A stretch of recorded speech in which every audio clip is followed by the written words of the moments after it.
Oh yes, it's like a movie. Novels, especially fiction. It's like a really annoying movie because they really get into description that I'm already there. Stop talking about that so we can move on with the plot, So usually if it's a novel, it's fast-paced. I have read all of Tolkien's work, and that's my one note. If he could just move on, I get it.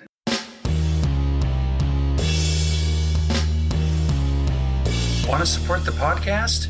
You can purchase fun and unique items like t-shirts and books at shanesbraindomain.com. Pop on over and take a look. Thank you for supporting the Discovering Your Mind podcast. Aphantasia is a condition characterized by an inability to visualize mental images in one's mind. If you have just discovered that you or someone you love has aphantasia, or if you're just fascinated by the subject in general and love learning more about it, you are in the right place. The Discovering Your Mind podcast delves into all aspects of the mind's eye, including aphantasia, hyperphantasia, and everything in between. Welcome to the Discovering Your Mind podcast, brought to you by shanesbraindomain.com. Enjoy part 2 of Discovering the Mind of Garrett Sudweeks. Okay. I want you to visualize that you are at a movie theater concession stand and they hand you a big tub of freshly popped buttery popcorn. Mm-hmm. Can you smell it in your mind? Oh, yeah. Okay, on a scale from 1 to 10, how much does it resemble reality? 10. Really? Yeah, my mouth is watering. All right, so for this one, I want you to imagine a chocolate chip cookie in your mind. Mm-hmm. Smell it. Mm-hmm. And then can you change its smell to something else, like bacon or coffee? Yeah, now I'm smelling a bacon coffee. I can still see the cookie. Man, that's a great idea. I should have that. Bacon coffee cookie? With little bacon bits and chocolate chips. That sounds great. All right. Can you imagine 2 different smells at once, such as perfume at the same time as baking cookies? Yes. Right, because you just did bacon and coffee and cookies and everything Right. at the same time, right? Yeah. See, most of the people we give this to can't actually do the perfume and baking cookies at the same time. But Well, I think it's a memory. It's my grandma's perfume while she's making cookies. Okay. I can smell both. Yeah. That probably helps, yeah. Yeah. Okay. I love listening to a mind like yours because it's just like whatever the problem is, it finds a way to solve it, whether it's a memory or whatever it is. It's got a way to figure it out. That's pretty cool. Okay. Let's go back to that buttery popcorn. Can you taste it in your mind? Yes, yeah. And the smell's still there, but the texture of it in my mouth, I think, is the difference because smell and taste are so close. Okay. All right. Well, let's start with taste. On a scale from 1 to 10, how much is that like reality? 10. 10. Mm-hmm. Man, we're getting 10s across the board. This is almost scary. I know, right? I want you to imagine eating a ripe cantaloupe. Okay. Can you taste it? Yeah. Can you imagine changing its taste by adding salt? Mm-hmm. Okay. Now imagine eating an unripe cantaloupe. Why do you have to do that? Does it taste different? Absolutely. Okay. So disappointing. Can you describe that? The taste? Yeah. Really, it's like eating the rind, but a little sweeter. The cantaloupe is still there. The cantaloupe's kind of a neutral flavor anyway, but it's just a little bit more tart and the texture is harder. For those of you who haven't eaten the rind of a cantaloupe, 1, you're normal. 2, it's not very good. No. All right. If you taste a variety pack of lifesavers in your mind, can you taste each flavor individually? Yeah. Mm-hmm. Can you imagine tasting 2 different flavors at the same time, like banana and chocolate? Yeah. Mm-hmm. What about two flavors that wouldn't normally go together, like ketchup and ice cream? Oh yeah, that one's my favorite. Yeah, I can taste it right now. And that's, Wait. Backtrack. That's good? That's good? Well, no, it's not good, but it's still fun. Oh. One of my favorite cookbooks is called The Flavor Bible. It's just a list of flavors and its complementary flavors. And so I love going through it and be like, well, this one's not supposed to work. Yeah, it doesn't work. Yeah, I put it in my mind and yeah, it doesn't work. Then I try it in reality and yeah, it's exactly how I thought it would taste. It's horrible. I had a blue cheese ice cream a few months ago that didn't taste as much as the way I visualized it. It was very good, but it had ingredients other than blue cheese and vanilla ice cream, which is what was in my mind. Right. Interesting. Is your ability, you mentioned this slightly before, but is your ability to taste in your mind useful when cooking?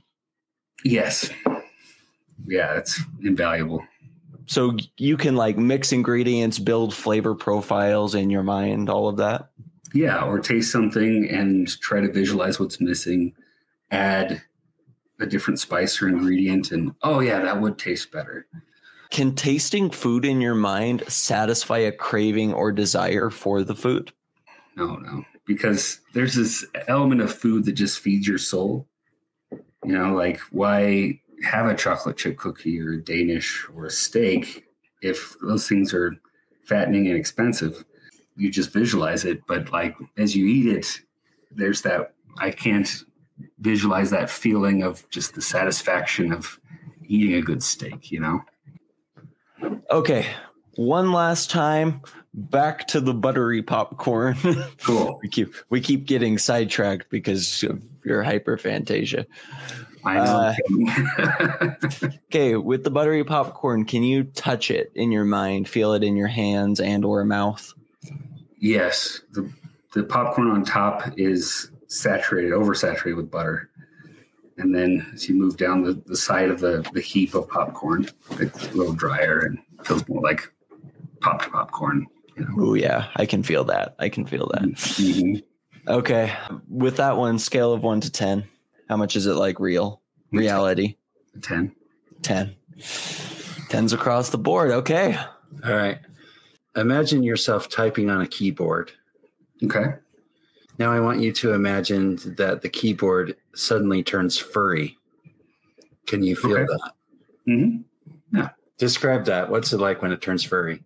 It's like a shag carpet. And the keyboard I'm thinking of is my favorite keyboard. It's very tactile, very crisp. But now the little pieces of carpet are getting caught underneath the key, you know, and you know, it's fun to run your hand over, but it's hardly a keyboard anymore. Right. Yeah. Okay. Go back to a normal keyboard again. Okay. And now suddenly this keyboard is made of Jell-O. Oh, talk about not functional. A lot more fun though. Jell-O is red, and each key is, the texture is really interesting. I kind of want to make a Jell-O keyboard now to see how close to reality that is. In your mind, could you break the Jell-O? Like if you press too hard on the keyboard and kind of like feel the threshold of where it would break? Yeah, you'd have to, or else it's not a Jell-O keyboard. Fair enough. Yeah, definitely the surface tension. I could feel it. It's very, very delicate. Now I want you to imagine that you grow an extra finger out of your hand. Which hand? Whichever one you want. Okay. All right. Can you feel that finger in the same way that you feel your other fingers? Yeah, it's in the way. I keep imagining it in different places, and it just. Yeah, well, where'd you put it? Because that's important. Well, at first it was coming out of the top of my hand. It seems more functional for the other 5 fingers. But then I just added it to one finger, and that was not as functional, or a little bit more functional. And then between my thumb and index finger, that seemed to work. But the best place would be coming next to my pinky. I think I could use it more right there. And so I think I would pick that one. Okay. So when it's down there by your pinky, can you like touch it with your other fingers and interact with it like that? Yeah, that's unsettling. Yeah. Yeah, I can't even begin to imagine being able to do something like that. It's so amazing to me. I've never tried that It's before. weird. It's interesting. Huh. Yeah. Just a side note, Garrett. Touch is the only one I have a 10 in. So I'm right with you in this one, where it's so hyper real that it feels weird, that it's weird. I'm worried about bumping it on stuff. My fingers are, fidgeting because I'm thinking. And it's just kind of getting in the way of my other fingers. I just think about how much easier it would be to play football. Like with that extra finger to you would never fumble. You would never fumble. I'm used to it eventually. Yeah. Okay, we're done with the finger, so you can stop that. Stop that if it's driving you crazy. Thank you. All right. Can you add wings to yourself and feel them pumping to take you up off the ground and up into flight? Yeah. I had to add in a couple different muscle structures to my back. I love the scientific analytical approach that you take to this. You got to make it real. Oh yeah, or else it's not. Right. See, I can just give myself wings. Wouldn't that hurt if you tried to fly? No, I didn't add muscles or anything, so I'm not really I don't know. Let me think about that. Hold on.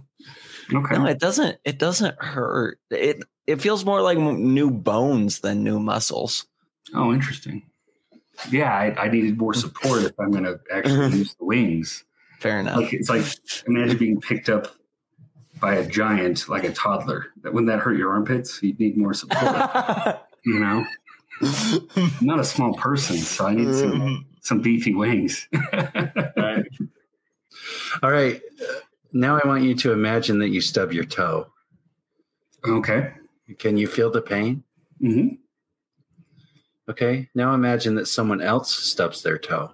Can you feel the pain on their behalf? Yes. Okay. So describe that a little bit more. Is it more than just what that feels like and so you're sympathetic, or are you actually feeling pain? No, yeah, my toe hurts. And I'm imagining someone else stubbing their toe. It's my daughter because she stubs her toe all the time. Whenever she does, my toe hurts. Okay, I got to ask a really specific question because that doesn't think this is actually real, but I need somebody else to corroborate this ability of mine. If you see someone stub their toe, can you feel pain radiating from them? Like as an energy? Yeah, coming from them? No, it just comes from me. Okay, because I can feel it on them.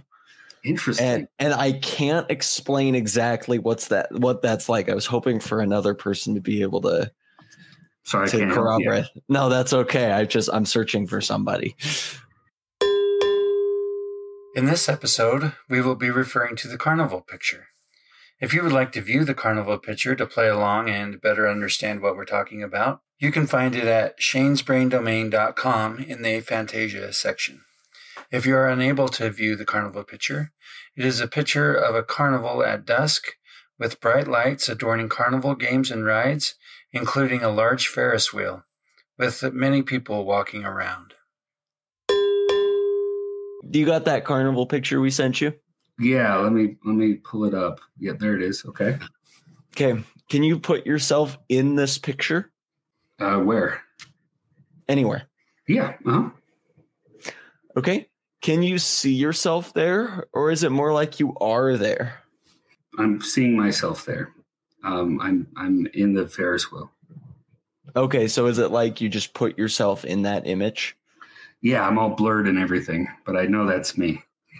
And I could also imagine myself in that seat in the looking out. Okay, so you can put yourself there as well. Yes, from an outside perspective. Yeah. Can you walk around and explore? Mm-hmm. Yeah. The ground's sticky. It's asphalt. but there's been so many spilled drinks and sugary stuff that the ground's a little sticky in places. Wow. Can you feel the night air or experience the temperature of the setting? Yes. It's a nice, coolish summer night. Gentle breeze. Can you experience the sounds? What do you hear? I hear lots of bells pinging, people shouting. Someone's looking for somebody else. It smells a little bit like the movie popcorn, but like it's been on your shoe for too long. You know, the rubber of people's shoes. There's smell of people in a warm. The sun's going down, so they've been sweating for a little bit, but now it's cooling off. So there's that smell. The smell of churros, hot dogs, all that. My mind's trying to figure out what buttered shoe popcorn would smell like. It's not very pleasant. Don't eat it. I can imagine. But it's slightly pleasant. It still has the buttery popcorn smell. Okay. What about emotion? Do you feel the emotions you might feel at a carnival, like excitement, anxiety, anything like that? Yeah, a little excitement. Carnivals aren't really my thing. Just okay. A lot of crowds, a lot of waiting for stuff you want to do. So what would you normally feel at a carnival if you were there? Mostly impatience. Yeah, I'm kind of feeling impatient. Okay. So you can feel that now as you visualize it. A little bit of anxiety. I don't know what to do now that I'm walking around in the crowd. I think that's why I put myself on the Ferris wheel, because we got rid of that. I was actually doing what I wanted to do. Okay. Very cool. Can you experience all of these senses and sensations at the same time, or do they kind of just happen one at a time? It's all at the same time. That's cool. That's very cool. Okay. Can you purchase a cotton candy and taste it? Yeah. Mm-hmm. Okay. Can you play a carnival game, hear it and everything? Yeah, I got to pick one first, but I'm sure I can. All right. I picked one. Yeah. Okay. I can play it. Okay. Can you interact with the guy running the carnival booth and like talk to him? Yeah, I like his hat. He's wearing a fedora. Oh, cool. Has a vest on and very well kept goatee. Does he have an accent? Midwestern, yeah. Oh my gosh, you guys are blowing my mind. See, mine had like a Eastern Latvian accent. So, yeah. Wow, I'm gonna go to that carnival. Oh, that's crazy. I'm not doing very good at the game either. What's the game? What's the game? It's that little rifle, like not. Oh, like a BB gun. Like the shooting gallery. You got to shoot the ducks. Yeah, and I'm never good at that, so I'm not very good at that. I'm interested why you picked a game you weren't good at. There's no good game you're good at the carnival. It's all real. It's all That's real. true. It is all real. That's just true. As much as I usually do, but it's fun. I'm knocking a couple down, but there's a few that are, you can tell that have injuries. Enough to win the small stuffed animal, not the big. Oh yeah, I always get the little bear. Mm-hmm. Yeah. Okay. Okay. So kind of just to end off our little exploration of the five senses here, out of those five senses, which one would you say is the most prominent or powerful in your mind? Probably visual, because it's always clear and present, and that's usually how I explore the world. You're a wonderful dancer, she said with a smile, as I shimmied and shuffled and boogied with style. Thank you, I stammered. I appreciate that, but I just need to know where the bathroom is at. All Mixed Up, a motley horde of funny poems, is available on shanesbraindomain.com and Amazon. When you read a novel, is it like a movie in your mind or something else? Oh yes, it's like a movie. Novels, especially fiction, it's like a really annoying movie because they really get into description that I'm already there. Stop talking about that so we can move on with the plot, So usually if it's a novel, it's fast paced. I have read all of Tolkien's work, and that's my one note. If he could just move on, I get it, and so, yeah, it's more like a movie, but a very slow one. Yeah, that's interesting because, as someone with aphantasia, I've never really liked reading, but I've talked to some other people with aphantasia who do like reading. And so I've been curious what they like about it. Yeah, well, that doesn't make any sense to me. Yeah. And one of the things they say is they like a book with a lot of description. Yeah. Because they need it, right? Like sounds like you've already filled it all in and you're like, okay, let's get past the description stuff. Yeah. It's kind of annoying when the author describes something a little later in the storyline that isn't the way I imagined it. Cause it's like, why didn't you say that, man? Like, right. So how well can you visualize the characters and surroundings? Is it very realistic? Very realistic. Yeah. All the sounds there as well. Do you hear the sounds and the voices in your mind as well when you read? Yeah. Okay. What about narration? Is there anyone narrating the story when you read it? Not when I read. I like audiobooks because someone's narrating it. In my mind, they're always like in the bottom left-hand corner narrating. Okay. While it's playing in the background. So which one do you prefer? Would you rather read a book or listen? Listen to an audiobook because then I could do something else while I'm listening. Okay. So solely for the multitasking aspect. Yeah, it's more productive. What does the phrase "the book was better than the movie" mean to you? Oh, that's so common. I can't think of a movie. I'm sure there is one that was just as good as the book because it's not how I imagined. It's someone else's mind, someone else's concept. So it's always disappointing. Yeah, I have the opposite. I always like the movie better. If I really like the movie, because you never read the book. Right. If I really like the movie that's based on a book, I will never read the book because I'm like, that was a good movie. I want to watch that again and I want to enjoy that. Okay, we're going to talk about sleep and dreams now. What do you do to fall asleep? Oh, it takes me forever to fall asleep. At least an hour, just laying there, trying to clear my mind. Or I usually will think of something that is really enjoyable. And then as I get lost in the details, something I'm interested in, then I'll be able to fall asleep.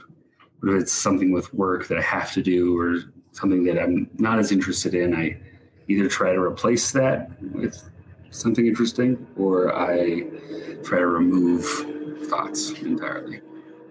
Are your dreams in color? Yes. How vivid and detailed are your dreams? Very.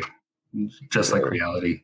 I'll fall asleep and then dream that I've just wake up and I do my day, whatever I plan the next day, and then I wake up and actually do it.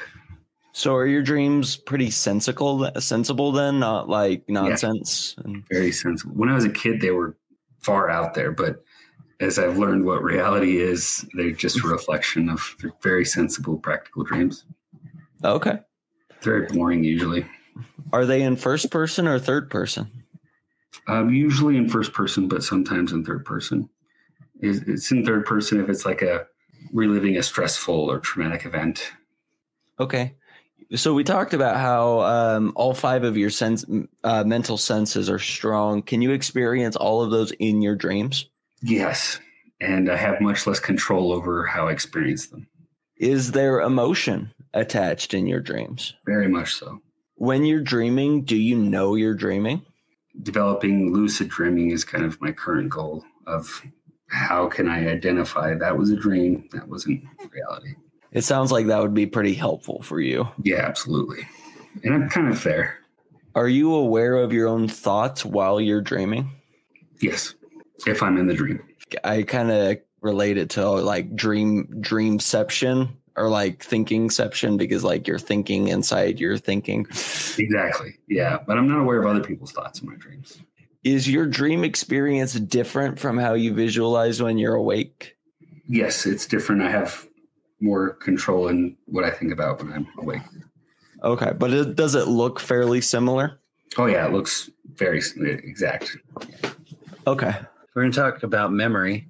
Okay. If you want to recall a memory, can you see it in your mind? Yes.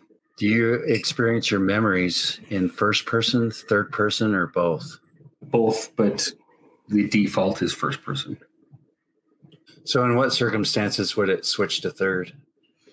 Oh, if I was trying to remember something like a meeting or a family event, and if I'm like, well, what was that person doing? Then I'll kind of zoom out. And Okay. in my mind, this is what they're doing. And then I ask them, is that what you were actually doing? Or is that what you actually said? And sometimes I'm right, sometimes I'm wrong. When you're experiencing a memory, does it feel like you are reliving it or something else? Yeah, it feels like I'm reliving it. Are all five senses present in your memories as well? Yes. Generally not as sharp, though, especially if I'm remembering something where I was hyper-focused on what I was doing or the conversation I was having or something like that. Then if I blocked out a sense, then it's not there in my memory. Okay. It's filled in sometimes, but not there. How would you describe how your mind stores information? Definitely spatially, as in like geospatially. Things I can remember them better if I think of where I learned them. So where on the planet it was, the classroom, if I'm trying to find something, if I can think of where it is, that's kind of the juxtaposition there, is that I lost it and the last place I saw it, it's not there. So it's very difficult to recall something. It's like a thought map of a bunch of locations, concepts, and then a line attached to a related concept and location. So do you associate your mind with like an area or space? Yeah, that's very present. That's very hard to get rid of. It has to have space. It has to take up space.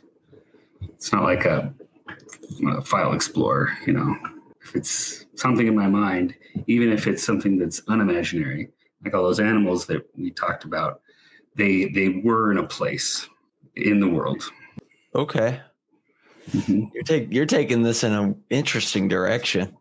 Yeah. I don't know if I even really quite understand what you mean. Several of the animals I imagine were in jungles.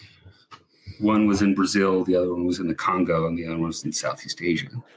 So I'm starting to imagine your brain like a map of the entire world. Yes. And just like your thoughts and your memories are like connected to different locations on the map. Yes. And so it's very difficult for me to get lost. It helps that my initials are GPS. It's kind of ironic. But like, yeah, it has to have a space. So if it's something that's not in this world, there has to be a world that's in a sphere floating in space that I place this thing. Interesting. That is really interesting. Okay. Are there different rooms or compartments in your mind? Yeah, there's rooms in the world. And so, it has to have an XYZ location. And so a lot of things are like a default is my home or my office Okay. I just love the juxtaposition between you and lots of people we interview, because people are like, oh yeah, I associate my mind with like a filing cabinet or a desk or a room in my house. You're like, oh yeah, it's the entire world. No big deal. It's like a model of the earth. Uh-huh. And it has to have a place to have a context. So it's hard to think about a thought without context. And so if it doesn't have one in the initial proposal, when you guys were asking to imagine something, then my mind just gives it context, gives it a place. All right. Well, what does the phrase search your mind mean to you? What would that be like? It's too vague. So search my mind, I kind of start out at 000 at my home. All right. I'm here. Where are we going now? So search your mind for, and then I go to that place and find it. All right. We've already talked about this a little bit, but is there anything else you want to say about how your visualization and how your mind works affects how you perform in your career and your hobbies? It's a gift and a curse. It can be very busy, very distracting. But at the same time, I think that's why I work in the field I am. I'm in. I formerly trained in geology and geospatial information systems. And so those things really cater to how my mind already works, how I've already think. And so that really helps me offer a unique service to people. At the same time, if I can't nail down what it is they're asking me to do or what they're looking for, then communication with clients is very important. Getting clear details. They sometimes get annoyed. It's like, do we really need all these details? When I talk to an engineer, most engineers, thinking of empty box that they start here and then they build something, And so it's like, well, for me to do this for you, I need the details, the dirt and the setting, and I need to go on site.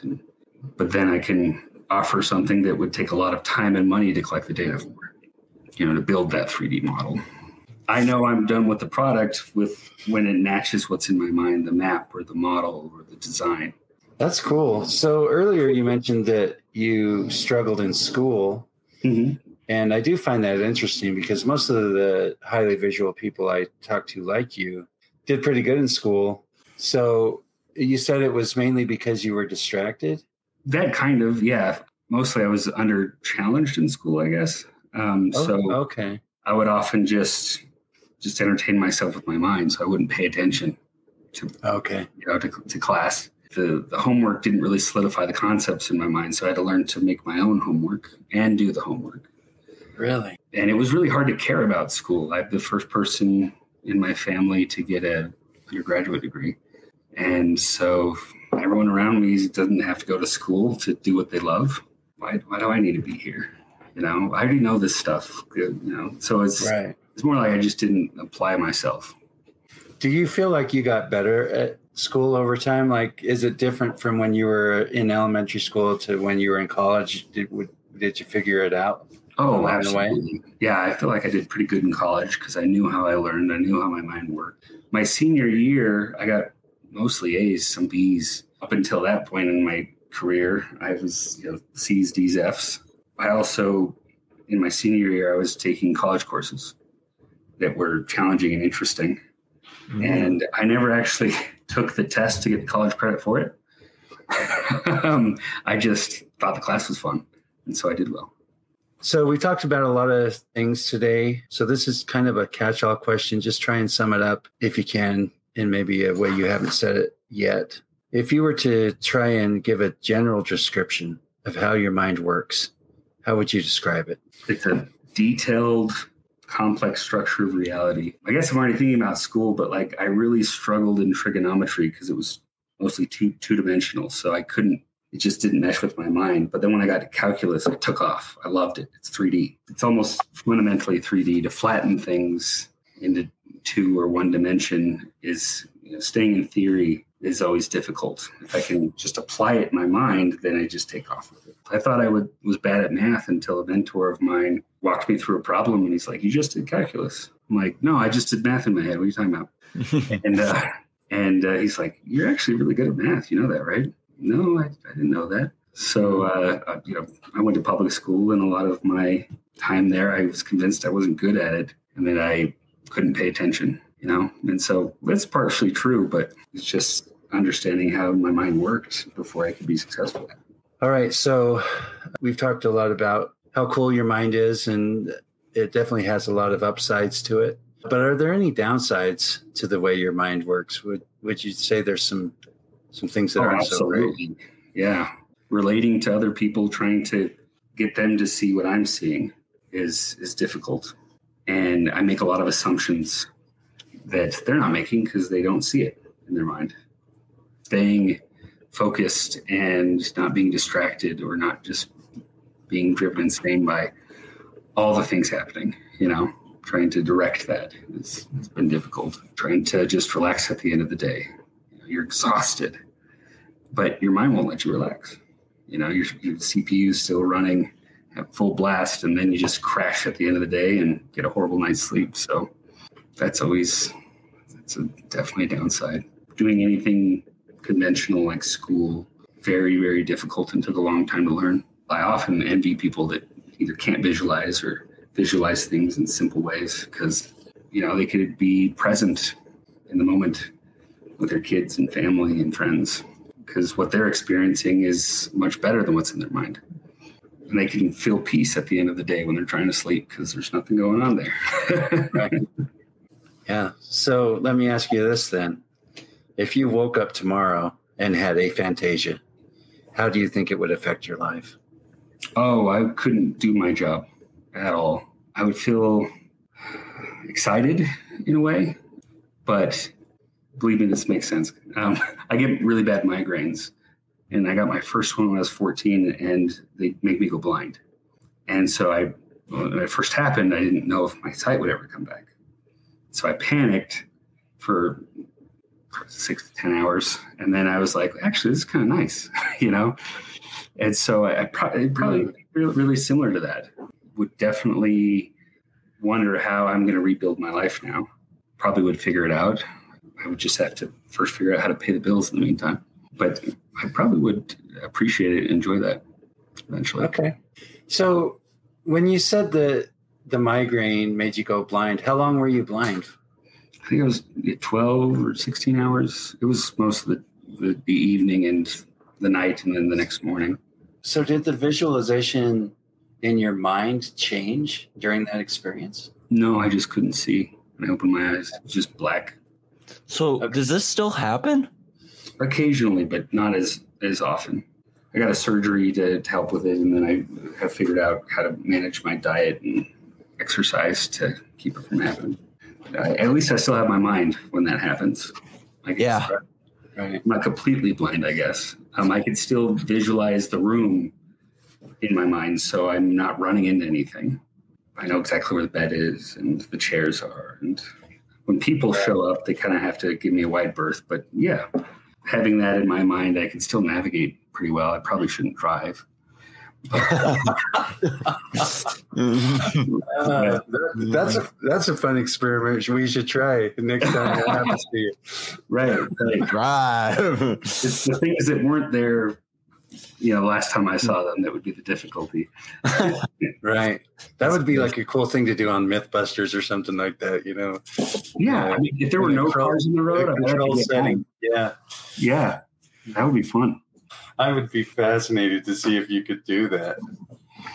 Yeah. That's awesome. I can navigate a room way out of town, Well, I guess you could try driving with your eyes closed. Have you ever tried that? Yes. Yeah. And that's worked pretty well. But mostly it's like in a field on a dirt road where if it doesn't work, it's not going to be catastrophic. Right. Like, yeah, I remember where the turn is on the road and I make the turn pretty well. It'd be even harder to distinguish between the real deer and the fake deer. Oh yeah. Oh, absolutely. Yeah, exactly. And just the feeling of accelerating and stopping and I can kind of gauge how fast I'm going. And yeah, I tried that before. It's fun. All right. Well, that is it, Garrett. Is there anything else you want to say before we head out?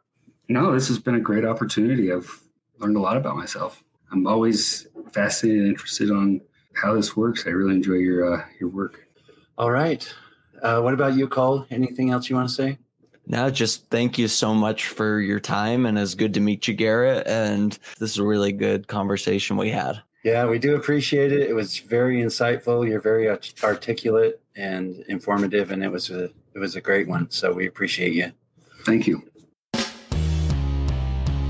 If you like what you hear, please subscribe, follow, and engage with us, and share it with your friends and family as we continue to explore this fascinating subject. For additional information about this episode or Shane's Brain, check out the show notes. Thanks for listening to the Discovering Your Mind podcast. You are beautifully unique.